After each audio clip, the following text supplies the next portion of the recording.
it's last week on this side of the hill with Rusty Carhorn.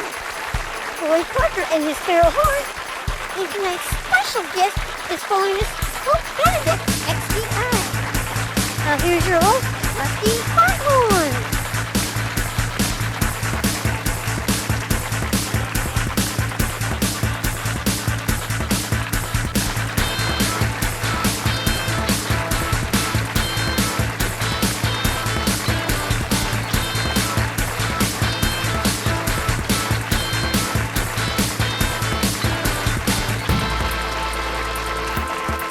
Goodness gracious, great balls of fire. Lordy, the swine sound fine tonight.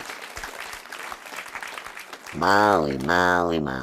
Pope Benedict XVI. Yeah, Rusty, it says so right here. Molly, XVI stands for 16, as in Pope Benedict the 16th.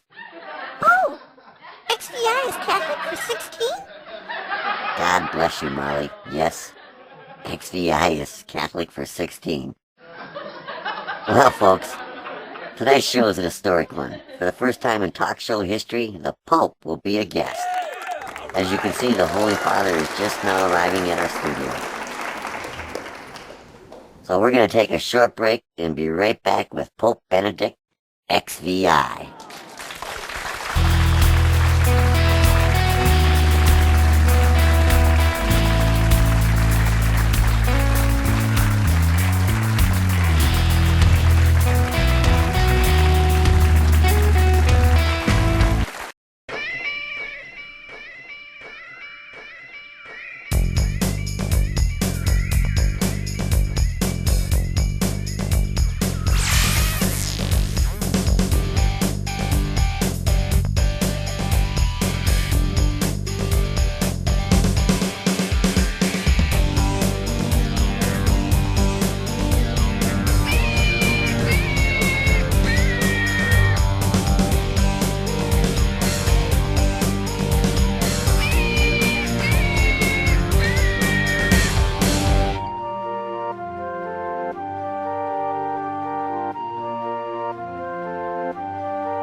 Welcome back, folks.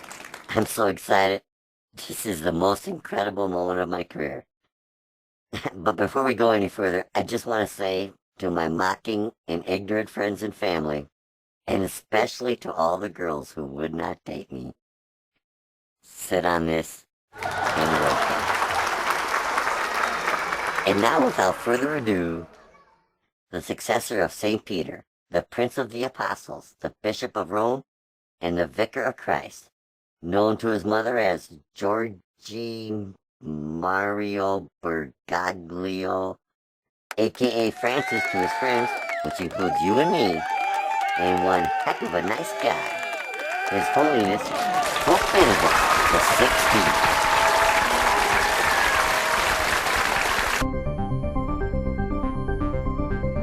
This is an OPM News special report with Francine Desgrace. Good evening. New developments in the Easter Sunday triathlon traffic fiasco. Previously, in a story found in the April 23rd edition of the Half Moon Bay Review, Mayor John Mueller implied that race organizers, USA Productions, was responsible for choosing a route that crossed the highway 3 times, while simultaneously claiming he did not want to throw anybody under a bus. This is a simulation of what it might look like if Mayor Mueller were to actually toss somebody under a bus. That's right. Our city manager. Killed himself last year, and we're still dealing with the fallout. Maybe there is a way out of this, but we're gonna have to throw City manager. him under the bus. How do we do that? We get a bus, and then we throw City manager. him under it. Don't let me waste. Stop waking.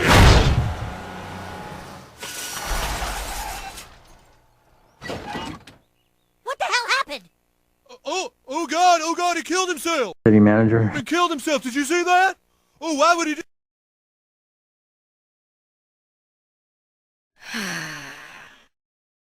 At the May 6th Half Moon Bay City Council meeting, Councilwoman Naomi Partridge expressed her exasperation with the decision of race organizers to use the Johnston House. We need to make sure that if they are going to come back and do this, they need to stay on the west side of Highway 1. They should not be crossing Highway 1 at all. At the same May 6th meeting, Mayor John Mueller, a.k.a. Farmer John, said the following.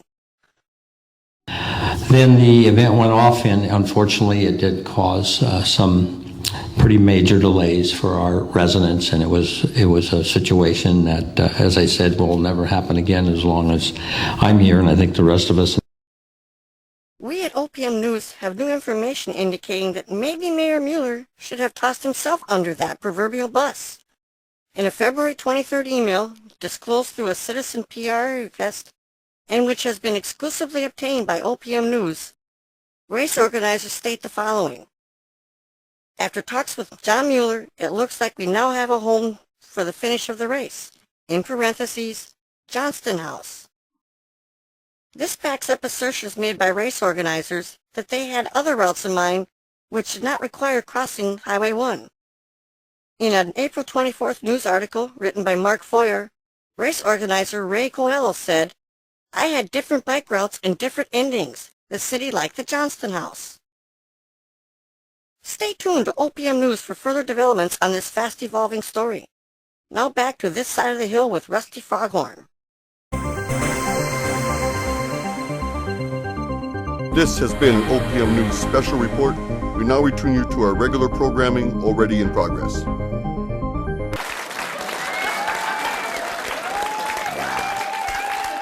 That was awesome. Unbelievable, folks.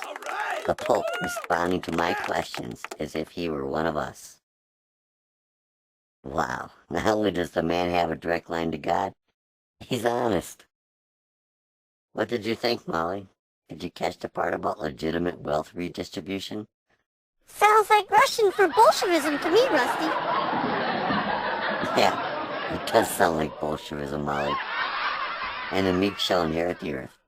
We'll be right back, folks.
Well, it's been a historic evening, folks.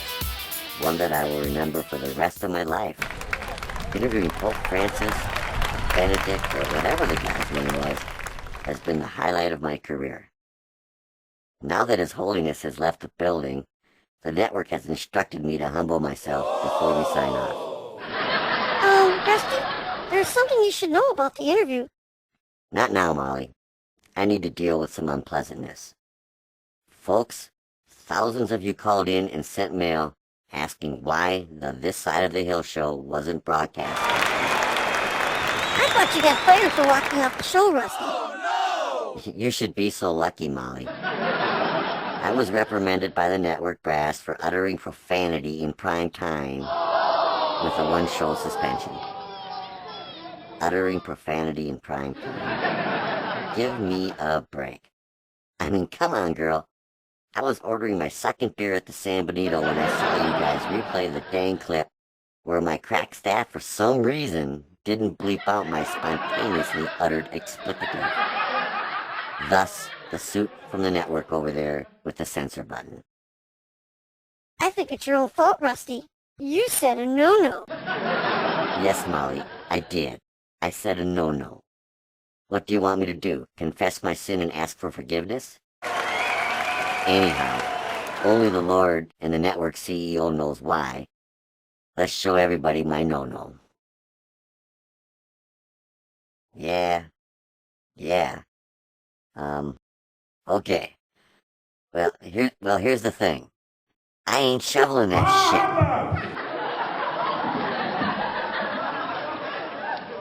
shit. Now, I must apologize.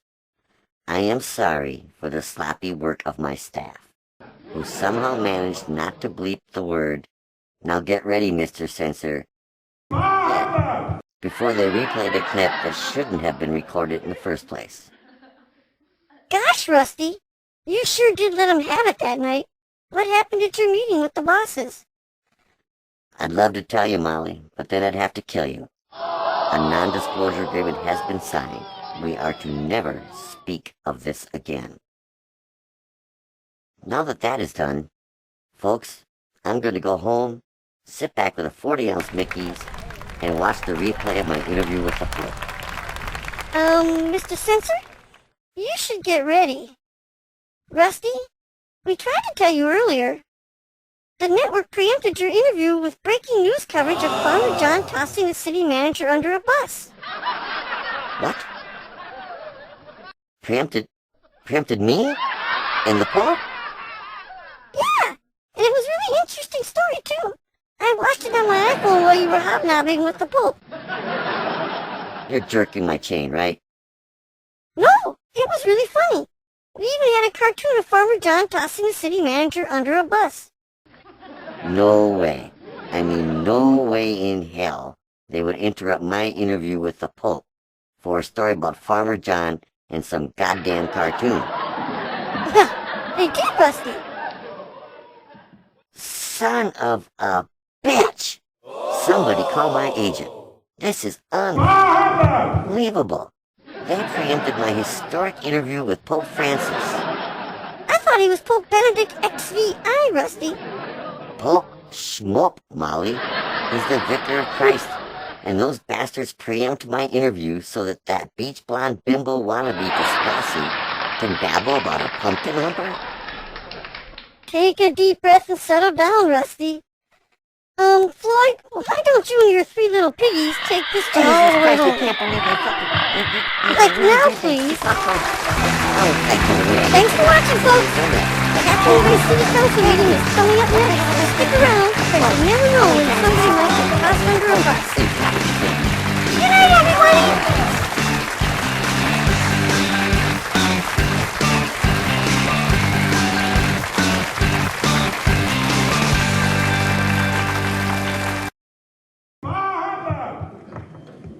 Thank you.